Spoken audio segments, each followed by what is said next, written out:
I want to welcome you on behalf of my husband, who is no longer with us, but it was his vision to purchase this land 25 years ago. He bought lot by lot. The intention at that time, because we had a business across the street, Bells on the Circle, was to increase our parking because we had such a tremendous turnout of customers. We needed extra parking. But as it happened, we didn't need it for parking. So for the next 15 or 20 years, it was just here. There was weeds and grass, and we would cut it, and the weeds would come back. And we decided in 2008, my family and I, my granddaughter Kayla, my daughter Avis, we decided to do a community garden.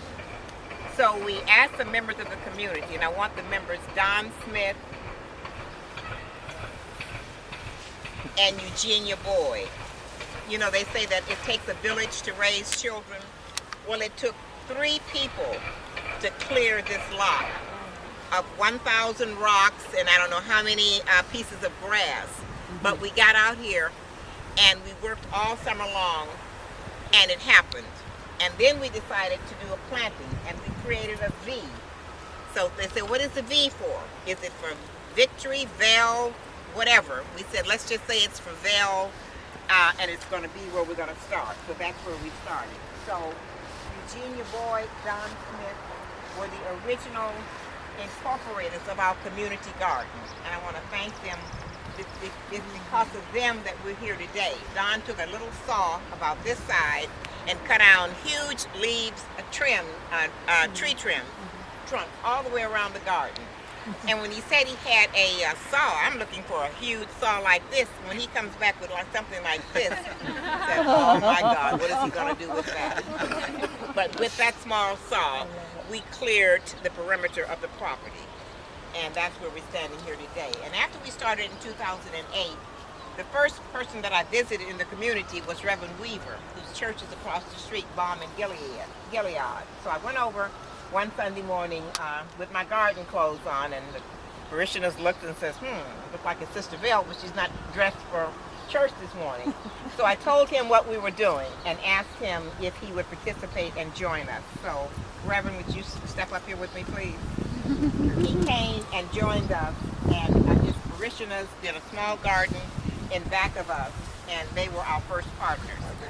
And then across the street at the mosque, I kept seeing people for so many years. I saw Rami over there, and I says, you know, would you like to help us plant? So he said, what are you planting? I says, anything that'll grow.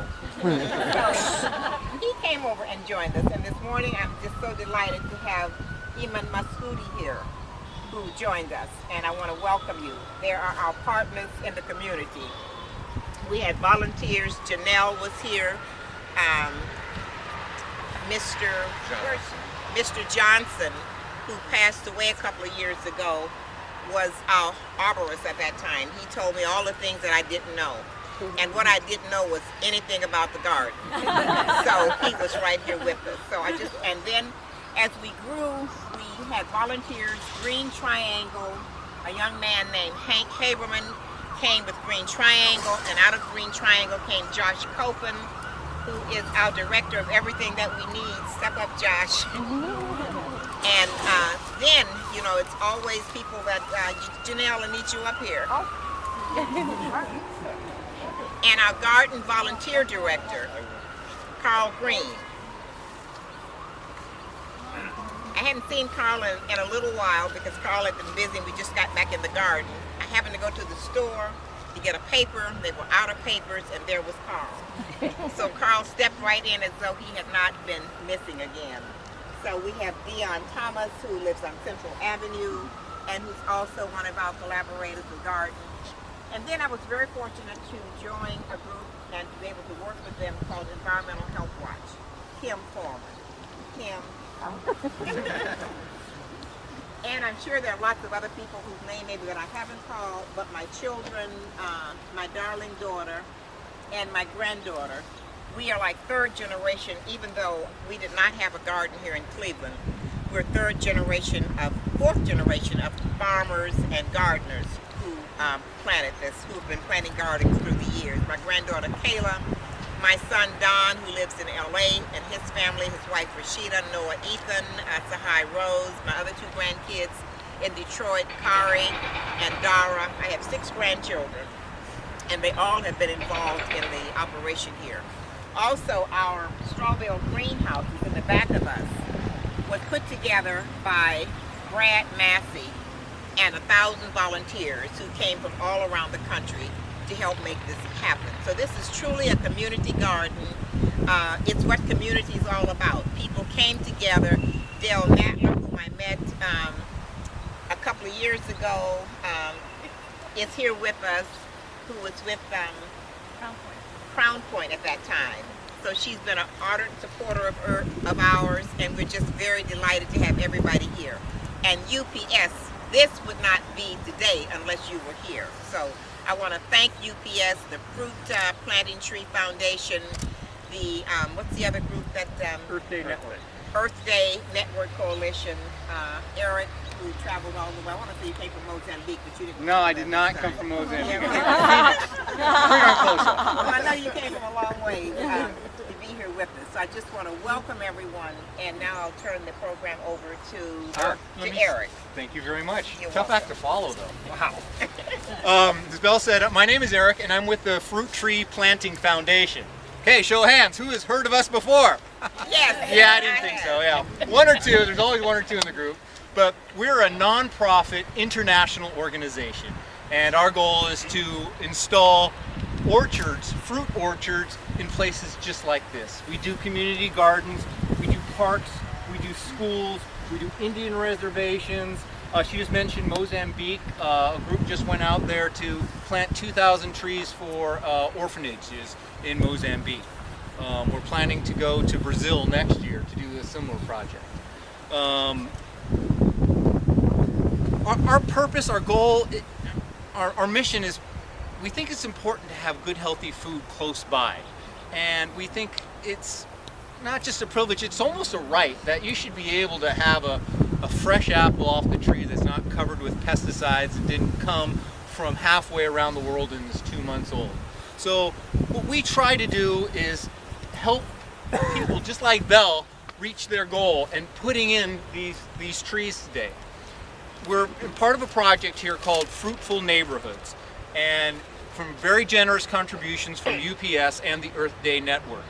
From UPS today we have Jim, and lots of brown today. I thought it was pretty cool, you know, brown meeting purple to make it green. So that's an artist, see if they can figure that one out. But, what we're going to do here today is we're going to show you how to plant a tree first. We're going to break you off into groups, and then after everything's planted in the ground, I'm going to give a pruning demonstration for anybody who wants to stick around. But right now I'm going to turn it over to Jim because I know he's got a few words to say. Thank you. First, for all the UPSers that came out, thank you very much for Belle with your vision in this. And community is so important. UPS serves every community in the U.S. Part of serving the community with our service is also serving the community volunteering. Last year, UPSers volunteered over 1.2 million hours in our neighbor to neighbor. The UPS Foundation, which was started in 1951, has evolved over the years, and we have 4 missions that the foundation does. One is volunteerism, one is community safety, teen driving, which we have a whole teen driving program going on right now in Greater Cleveland. One is diversity, and the last one is environment, which is a new kind of chapter or vision that the foundation has. So part of that last year, the UPS Foundation gave a grant to Fruit Trees America and Earth Day, and they selected cities all over the U.S. to go through and put fruit trees in, like we're doing here today. We have another site tomorrow, actually. We're going to be doing the same thing over at the Cleveland Botanical Gardens. They have a garden not far from here. Right, that we're going to be there doing that.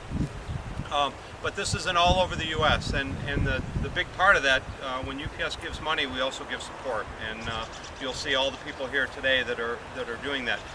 In our district, which is part of Ohio and part of Michigan, last year we had over 50,000 volunteer hours out of 14,000 people. And you think about that, that's a lot of people going over and above their long work days and everything else to go give back to the community.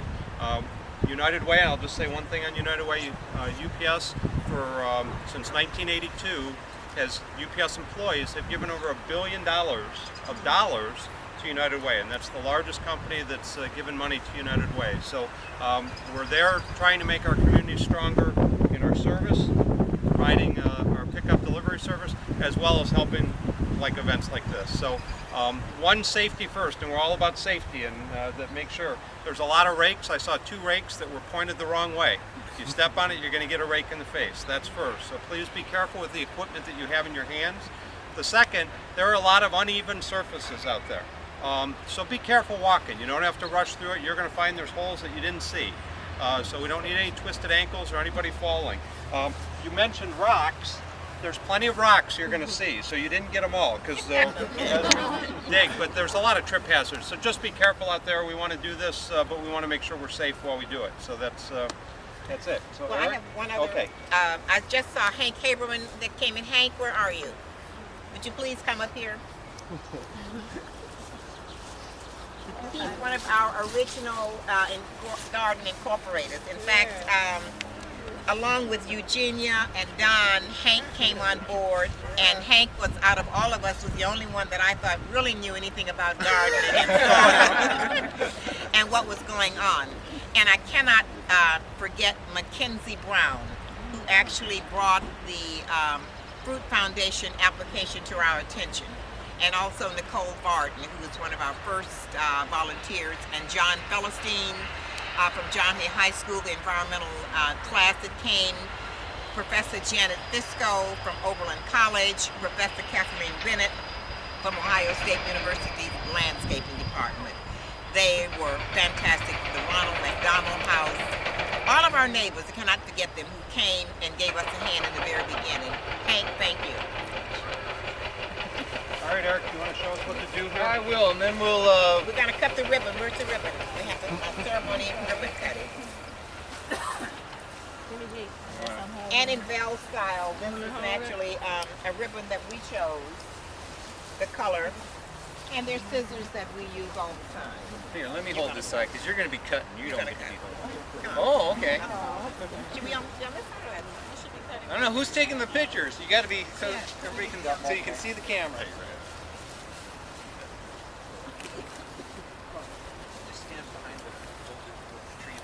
Hey, Val, I need y'all to Come pose. on, Don. Eugenia, get behind us here. Val, Come Val, around here. Val, I need y'all to pose for the face before y'all cut it. I need you to just pose. The pose before we cut it. Yeah. Just stand Okay. still is what Just, I'm saying. okay. Stand still and smile. Don't cut, just- Okay. You can go ahead. She's trying.